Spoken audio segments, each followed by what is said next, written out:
السلام علیکم ورحمۃ اللہ وبرکاتہ نحمد و نصلی علی رسولہ الکریم اما بعد فاعوذ باللہ من الشیطان الرجیم بسم اللہ الرحمن الرحیم رب اشرح لی صدری ویسر لی امری واحلل عقدۃ من لسانی یفقہوا قولی رب زدنی علما آمین۔ کل ہم لوگوں نے نیت کے مسائل پڑھے تھے۔ آج ہم زکوٰۃ کی فرضیت کے بارے میں پڑھیں گے کہ کیسے زکوٰۃ ادا کرنے ہیں اور اس کے بارے میں اسلام احادیث میں ہمیں کیا بتایا جاتا ہے۔ تو سٹارٹ کرتے ہیں۔ زکوٰۃ ادا کرنا اسلام کے 5 بنیادی فرائض میں سے ایک فرض ہے، ٹھیک ہے۔ جیسا نماز فرض ہے نا ہمارے پہ، اسی طرح کیا ہے زکوٰۃ بھی۔ آج کل لوگ زکوٰۃ پتہ ہی کوئی نہیں ہے، کتنے گولڈ پہ زکوٰۃ واجب ہے، چاندی پہ کتنی واجب ہے، گھر میں گاڑی ہے، بنگلہ ہے، اس پہ کتنا واجب ہے، کوئی پتہ نہیں ہے۔ لا علمی ہے، اتنی بڑی ڈگریاں لی ہوئی ہیں لیکن وہ پتہ ہے، لیکن یہ اس چیز کا پتہ نہیں ہے۔ اس وجہ سے میں یہ بک آپ کے ساتھ شیئر کرنے پہ مجبور ہوئی ہوں کہ اکثر لوگوں کو پتہ ہی نہیں ہے، اور اگر ان کو بتاؤ احادیث سے بھی ڈراؤ تو ان پہ کوئی اثر نہیں ہوتا۔ اللہ تعالیٰ یہ ان کے دلوں کو نرم کرے اور ہم سب کے دلوں کو، اور ہمیں آگے نیکی کرنے کی توفیق دے، آمین۔ حضرت عبداللہ بن عمر رضی اللہ عنہ کہتے ہیں کہ رسول اللہ صلی اللہ علیہ وسلم نے فرمایا اسلام کی بنیاد 5 چیزوں پر ہے۔ جیسا ہم بچے کی بنیاد رکھتے ہیں اچھے اسکول سے، ہم گھر کی بنیاد رکھتے ہیں اچھے یہ جو بنیادیں وغیرہ ہوتی ہیں لنٹر سے، اس طرح ہر چیز کی بنیاد ہوتی ہے۔ تو اسلام کی بنیاد کتنی 5 چیزوں پر ہے۔ اس بات کی شہادت دینا کہ اللہ کے سوا کوئی معبود نہیں اور محمد صلی اللہ علیہ وسلم اللہ تعالیٰ کے رسول ہیں، ٹھیک ہے۔ نماز قائم کرنا، زکوٰۃ ادا کرنا، حج اور رمضان کے روزے رکھنا۔ کچھ لوگ رمضان کے روزوں کو بھی عام سمجھتے ہیں، رکھتے ہی نہیں ہیں۔ ہم جی کمزور ہیں، ہم ہٹے کٹے بندے ہوتے ہیں، کہتے ہیں ہم نہیں رکھ سکتے، ہمیں یہ مسئلہ، ہمیں وہ مسئلہ، حالانکہ کوئی مسئلہ نہیں ہوتا۔ ان کی اپنی سوچ کا مسئلہ ہوتا ہے یا ان کے پاس کم نالج ہوتی ہے، اس وجہ سے ان کو چیز مسئلہ لگ رہی ہوتی ہے۔ یہ بخاری کی حدیث ہے۔ ابھی دیکھ لیں زکوٰۃ، ہم زکوٰۃ کے بارے میں پڑھ رہے ہیں، اس ٹاپک میں بات کریں گے کہ زکوٰۃ بھی فرض میں آتا ہے، ٹھیک ہے۔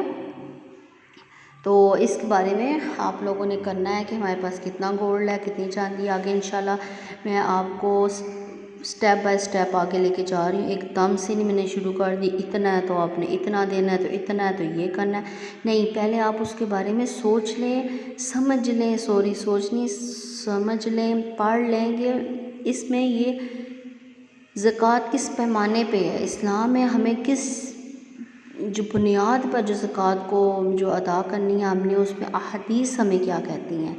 تو اس میں فرض ہے یہ ایک تو بات ہوگی کہ زکوٰۃ فرض کے پیمانے میں ہم نے اس کو فرض کرنا ہے، ہم نے اسے ادا کرنی ہے ہر حال میں۔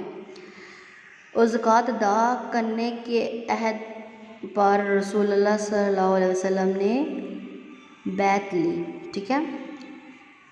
زکوٰۃ ادا کرنے کے عہد پر کیا تھا، عہد پر حضرت جریر بن عبداللہ رضی اللہ عنہ کہتے ہیں کہ میں نے نبی اکرم صلی اللہ علیہ وسلم سے نماز قائم کرنے، زکوٰۃ دینے اور ہر مسلمان کی خیر خواہی کرنے پر بیعت کی۔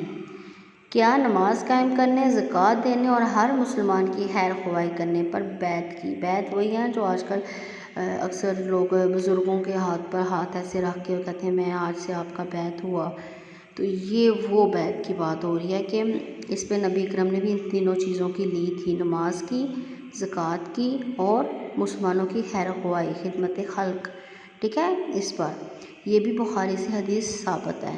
آگے زکوٰۃ ادا نہ کرنے والوں کے خلاف جہاد کرنا فرض ہے، ٹھیک ہے۔ دیکھ لیں جہاد فرض ہے، جو زکوٰۃ نہیں ادا کر رہے، اللہ اکبر۔ زکوٰۃ ایک فرض عبادت ہے، اس کی جگہ کوئی صدقہ، خیرات یا ٹیکس وغیرہ ادا کرنے سے زکوٰۃ کا فرض ساقط نہیں ہوتا، ٹھیک ہے۔ اکثر لوگ کہتے ہیں جی ہمارا پیسہ پڑا ہوا ہے بینکوں میں، ہمارا گولڈ ہے، وہاں سے کاٹ رہے ہیں، وہ زکوٰۃ کے زمرے میں آتا ہے۔ نو، وہ ٹیکس ہے۔ زکوٰۃ وہ ہے جو آپ اپنے ہاتھ سے دیں گے، بے شک آپ کی کمائی سے وہ ٹیکس جا رہا ہے، وہ ان کے اپنے رولز ہیں، وہ کہتے یہی ہیں کہ یہ زکوٰۃ ہم نکال رہے ہیں، نہیں زکوٰۃ وہی ہے جو آپ اپنے ہاتھ سے دیں گے، ٹھیک ہے۔ اب وہ لے کہ کیا کھا رہے ہیں، کدھر کھا رہے ہیں، وہ ٹیکس کے زمرے میں آتا ہے، تو وہ زکوٰۃ کے زمرے میں نہیں آئے گا، ٹھیک ہے۔ تو آگے بڑھتے ہیں ہم لوگ۔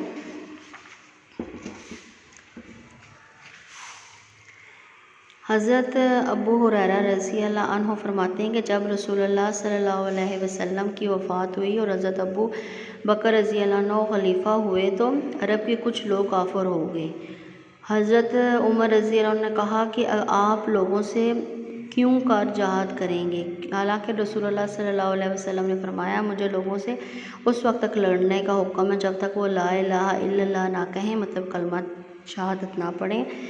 جب یہ کہنے لگے تو انہوں نے اپنے مال اور اپنی جانیں مجھ سے بچا لیں، مگر حق کے ساتھ، اور اس کا حساب اللہ تعالیٰ کے ذمہ ہوگا۔ حضرت ابو ہریرہ رضی اللہ عنہ نے کہا اللہ کی قسم میں تو اس سے ضرور لڑوں گا جو نماز اور زکوٰۃ میں فرق کرے گا، ٹھیک ہے، جو نماز اور زکوٰۃ، نماز اتنا فرض ہے ہمارے پہ تو زکوٰۃ بھی فرض ہے، کیونکہ زکوٰۃ کا مال حق ہے۔ واللہ اگر یہ لوگ ایک بکری کا بچہ بھی جو رسول اللہ صلی اللہ علیہ وسلم کو دیا کرتے تھے مجھے نہ دیں گے تو ان سے ضرور لڑائی کروں گا۔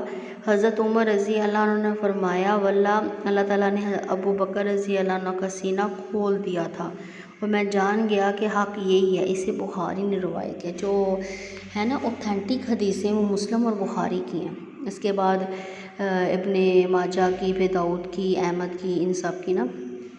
اچھا، اس میں یہ چیز آپ کو کلیئر کی گئی ہے کہ جہاد کیا کرتے تھے، ہمارے تو کسی کو پتہ ہی نہیں ہے کسی کے گھر میں کیا چل رہا ہے کیا نہیں۔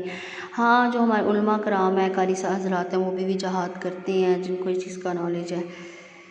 تو اس میں یہ بتایا گیا ہے کہ جو نہیں زکوٰۃ ادا کرتے، آپ دیکھیں معاشرے میں آس پڑوس سے پتہ چلتا ہے، آگے پیچھے، تو وہاں سے پتہ چلتا ہے کہ لوگوں میں ان چیز کی اویئرنیس کم ہے۔ اویئرنیس کرنے کے لیے جہاد یا زکوٰۃ نہ ادا کرنے میں بھی جہاد کرنا فرض ہے۔ تو اللہ تعالیٰ ہم سب کو جو ہے وہ زکوٰۃ ادا کرنے کی توفیق عطا فرمائے اور جہنم کی آگ سے بچائے، آمین ثم آمین۔